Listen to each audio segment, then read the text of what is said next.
খোকসার কৃতি সন্তান বীর মুক্তিযোদ্ধা আলহাজ আহমদ আলী সাহেব, প্রধান আলোচক ইসলামী আন্দোলন বাংলাদেশ রিয়াদ মহানগরের সম্মানিত উপদেষ্টা জননেতা আলহাজ আনোয়ার খান সাহেব, জেলা সহসভাপতি আমিনুল ইসলাম মুলতান সাহেব ও আলহাজ শেখ এনামুল ভাই সহ উপস্থিত বিশেষ অতিথিবৃন্দ, আজকের অনুষ্ঠানে সম্মানিত সভাপতি, আমার সামনে উপবিষ্ট দিন বিজয়ের স্বপ্ন বুকে লালিত বয়োজ্যেষ্ঠ মুরব্বী নেতৃবৃন্দ, সকলকে জানাই ইসলামী আন্দোলন বাংলাদেশ কুষ্টিয়া জেলা শাখার পক্ষ থেকে আন্তরিক শুভেচ্ছা ও বিপ্লবী অভিনন্দন। সংগ্রামী সাথী বন্ধুগণ, আজকে আমরা এমন একটি পরিস্থিতিতে দাঁড়িয়ে আছি যে সময় সারা বাংলাদেশে খুন, রাহাজানি, হত্যা, গুম, ধর্ষণে ছেয়ে গেছে।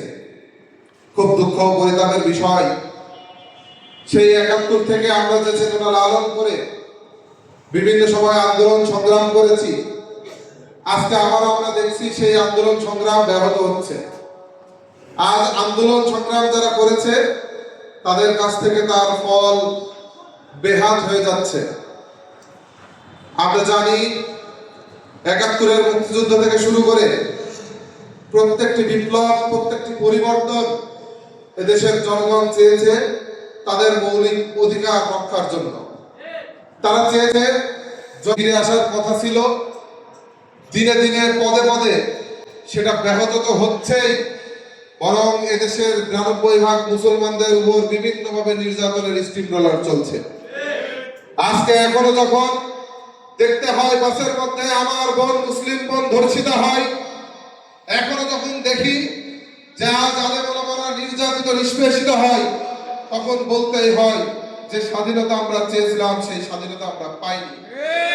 সংগ্রামী সাথী বন্ধুগণ, খুব বেশি দূরের কথা বলবো না, আমরা ৯১, ৯৬, ২০০১-এর শাসন আমল আমরা দেখেছি। আমরা এদেশে আওয়ামী লীগের শাসন যেমন দেখেছি, বিএনপির শাসন আমরা দেখেছি। তাদের ইতিহাস কি? গত ১৬টি বছর ধরে এই দেশের মুসলমানদের উপর যেভাবে আওয়ামী লীগ ফ্যাসিস্ট সরকার বিভিন্নভাবে নির্যাতনের স্টিম রোলার চালিয়েছে, যার পরিপ্রেক্ষিতে আজকে এদেশের ছাত্র জনতা গণ আন্দোলন করতে বাধ্য হয়েছে। আবার আমরা কি দেখছি? এই ১৬ বছর পরে, ফ্যাসিস্ট বিদায় হওয়ার পরে আবারও নতুন একটি মহল, নাম না বললেই নয়, নামধারী বিএনপির নেতাকর্মীরা আবারও এদেশে নতুন করে অরাজকতা সৃষ্টি করার উদ্যোগ নিয়েছে।